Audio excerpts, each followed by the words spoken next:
Okay, Assalamualaikum dan selamat sejahtera semua. Okay, cikgu harap awak semua sihat.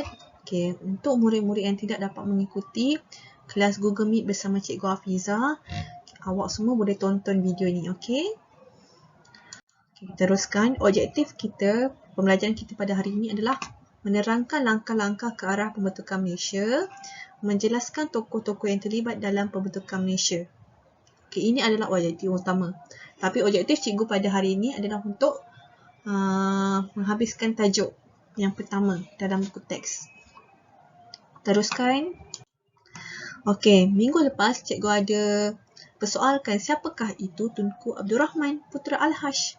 Okey, untuk pengetahuan semua, Tunku Abdul Rahman Putra Al-Hash ni adalah Perdana Menteri Malaysia yang pertama.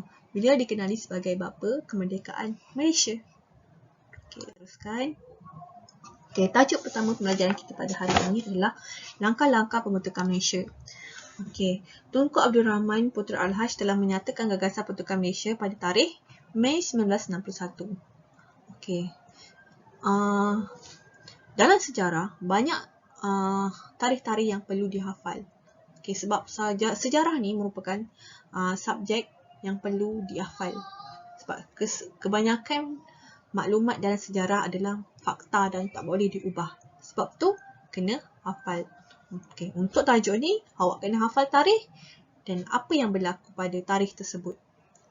Okey, yang kedua, Julai 1961.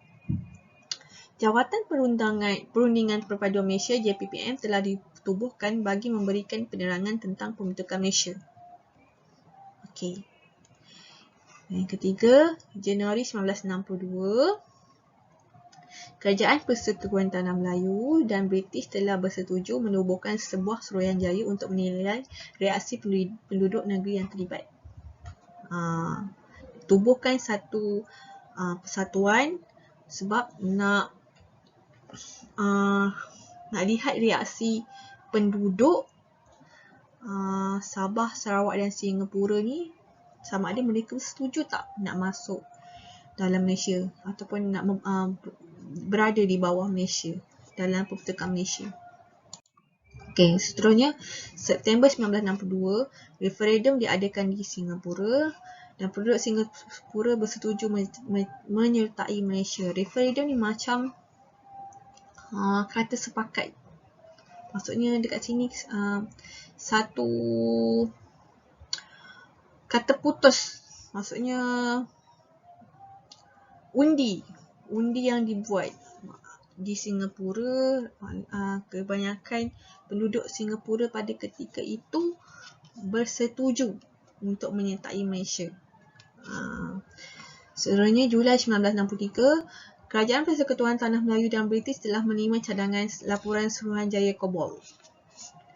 Dan perjanjian Malaysia telah ditandatangani oleh Kerajaan British, termasuklah Persekutuan Tanah Melayu, Sarawak, Borneo Utara dan Singapura. Okey, Borneo Utara ni adalah nama kepada Sabah pada ketika dulu, pada tahun ni, 1963 ni. Sekarang ditukar kepada Sabah. Okey, teruskan. Ogos 1963, pembentukan Malaysia mendapat tentangan daripada Indonesia dan Filipina. Bila dapat tentangan daripada Filipina dan Indonesia, wakil PBB telah datang untuk meninjau pandangan penduduk Sarawak dan Borneo Utara terhadap pembentukan Malaysia dan akhirnya majoriti antara penduduk Sabah dan Sarawak bersetuju untuk menyertai Malaysia. Dan disebabkan itu, Indonesia dan Filipina ni berpuas hatilah dengan keputusan tu dan membenarkan Sabah dan Sarawak ni masuk dalam pembentukan Malaysia. Okey, pada September 1963, iaitu pada 16 September, Malaysia diisytiharkan. Okey, alhamdulillah. Okey, baiklah kita masuk kepada pemasyhuran Malaysia. Okey, gambar yang pertama ini adalah Sri Paduka Baginda, iaitu Yang di-Pertuan Agong menyampaikan kitab ucapan di Majlis Istiadat Pemasyhuran Malaysia yang berlangsung di Stadium Merdeka Kuala Lumpur pada 16 September 1963. Majlis ini disaksikan oleh 30,000 rakyat Malaysia. Okey, sebenarnya pemasyuran Malaysia, Majlis Pemasyuran Malaysia ni berlangsung di 3 tempat. Yang pertama di Stadium Merdeka Kuala Lumpur, yang kedua di Kota Kinabalu Sabah dan yang ketiga Padang Sentral Kuching. Okey, di Stadium Merdeka Kuala Lumpur ni Tunku Abdul Rahman Putra Al-Haj yang menjadi wakil untuk mengisytiharkan pemasyuran Malaysia. Kena ingat di Stadium Merdeka Kuala Lumpur, Tunku Abdul Rahman Putra Al-Haj. Ingat. Okey, manakala dua tempat yang lain iaitu di Padang Sentral Kuching Sarawak, orang yang bertanggungjawab untuk mengisytiharkan pemasyuran Malaysia adalah Tan Sri Datuk Khair bin Johari, iaitu Menteri Pertanian dan Koperasi pada ketika itu. Okey, teruskan di Sabah pula, orang yang bertanggungjawab dalam mengisytiharkan pemasyuran Malaysia adalah Tun Abdul Razak bin Datuk Husin, iaitu Timbalan Perdana Menteri pada ketika itu. Okey, teruskan. Okey, apakah negeri-negeri yang membentuk Malaysia? Okey, negeri-negeri yang membentuk Malaysia adalah Semenanjung Malaysia, Sarawak, Sabah dan Singapura. Okey, kita teruskan. Okey, tokoh-tokoh pembentukan Malaysia. Ada 9 tokoh-tokoh pembentukan Malaysia. Okey, yang pertama, Tunku Abdul Rahman Putra Al-Haj. Beliau adalah orang yang bertanggungjawab dalam menyatakan gagasan pembentukan Malaysia. Beliau juga yang menerangkan matlamat pembentukan Malaysia di Sarawak dan Borneo Utara. Okey. Beliau juga mengetuai Persekutuan Tanah Melayu dalam upacara menandatangani Perjanjian Malaysia di London. Okey, jadi tidak hairanlah Tunku Abdul Rahman Putra Al-Haj dijadikan Perdana Menteri yang pertama. Okey, seterusnya Tun Abdul Razak bin Datuk Husin merupakan Timbalan Perdana Menteri Persekutuan Tanah Melayu pada ketika itu. Tugas dia sama macam Tunku Abdul Rahman, iaitu menerangkan tujuan pembentukan Malaysia. Beliau juga membincangkan hak dan kepentingan penduduk di Sarawak dan Borneo Utara. Okey, seterusnya Lee Kuan Yew. Okey, Lee Kuan Yew adalah merupakan pemimpin utama Singapura yang menyokong pembentukan Malaysia untuk menghalang ancaman komunis di Singapura. Okey, salah satu kelebihan pembentukan Malaysia adalah dapat menyekat ancaman komunis. Okey, teruskan. Seterusnya, Tun Muhammad Ghazali bin Syafiee, Tun Datuk Mustafa bin Datuk Harun, Tun Muhammad Fuad Stephen. Okey, teruskan. Okay, siapa itu Tun Muhammad Ghazali bin Syafiee? Beliau adalah pegawai kanan kerajaan yang menjadi anggota dalam Suruhanjaya Kobol. Beliau juga merupakan Ketua Setiausaha Tetap Kementerian Luar. Beliau telah diberi tugas untuk merealisasikan pembentukan Malaysia. Okey, siapa pula Tun Datuk Mustafa bin Datuk Harun? Okey, beliau adalah pengasas USNO. USNO ni adalah salah satu persatuan yang telah diwujudkan di Sabah. Okey. Beliau juga menjadi salah seorang ahli jawatankuasa perundingan perpaduan Malaysia. Okey, dan menjadi yang di-Pertua Negeri Sabah yang pertama.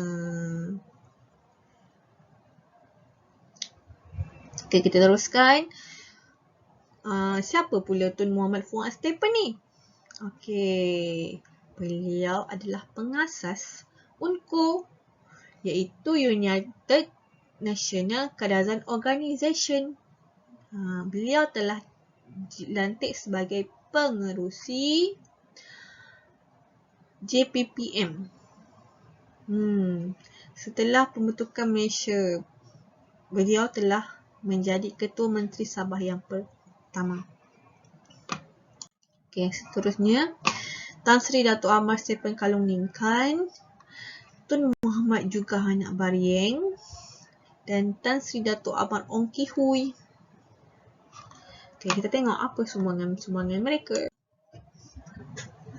Okay, Tan Sri Dato' Amar Stephen Kalong Ningkan ni adalah pengasas kepada Snap. Snap ni telah ditubuhkan di Sarawak. Beliau telah menjadi Ketua Menteri Sarawak yang pertama. Okey, siapa pula Tun Temenggung Juga Anak Baring?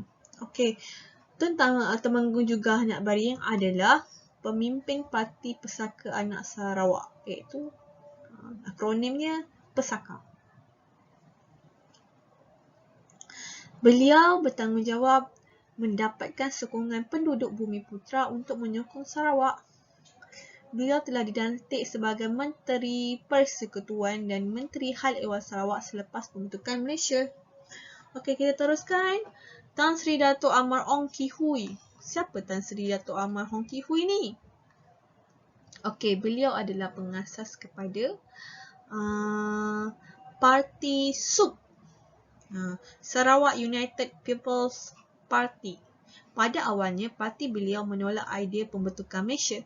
Namun, demi kepentingan masa depan Sarawak, akhirnya beliau bersetuju dengan kata sepakat yang telah dibuat oleh penduduk Sarawak yang di mana mereka penduduk Sarawak ni nak menyertai Malaysia. Okey, terus. Baiklah, kita teruskan dengan usaha-usaha pemimpin dalam pembentukan Malaysia. Apakah usaha-usaha pemimpin yang dapat dilihat? Okey, dalam buku teks disenaraikan ada 4. Okey, salah satunya adalah pemuafakatan antara pemimpin negara. Okey, kat mana kita boleh nampak pemuafakatan antara pemimpin negara ni? Okey, kita dapat lihat dalam proses pembentukan beberapa jawatan kuasa. Dalam pembentukan jawatan kuasa ni dapat dilihat mereka bekerjasama, buat toleransi, bertolak ansur untuk mencapai kata sepakat dalam pembentukan Malaysia. Okey, seterusnya mengamalkan sistem demokrasi di mana rakyat telah diberi peluang untuk membuat keputusan dalam pembentukan kerajaan. Okey, maknanya Malaysia mendengar kata rakyat untuk masa depan negara. Okey, bijak merancang strategi. Melalui pembentukan Malaysia, pengaruh komunis dapat dibendung. Okey, seterusnya membentuk perpaduan kaum. Pelbagai kaum dan etnik dapat disatukan. Kita semua tahu dalam Malaysia ni banyak kaum. Okey, bila bila pembentukan Malaysia dibentuk, kita dapat tengok perpaduan kaum dapat dipertingkatkan. Okey, kita teruskan. Okey, tugasan. Ini adalah tugasan yang cikgu telah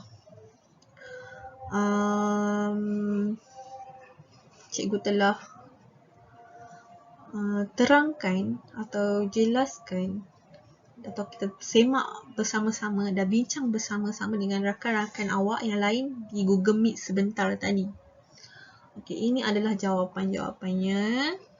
Kita tengok awak buat soalan ni dalam buku. Okey, salin semula soalan-soalan ni. Teruskan. Ini adalah soalan yang kedua dengan tajuk Pemasyuran Malaysia. Jawapan-jawapan ni telah cikgu bincangkan bersama rakan-rakan awak yang lain. Okey, yang ketiga. Ini juga. Okey, cikgu nak jika berkelapangan salin soalan-soalan ni di dalam buku tulis, isikan jawapan,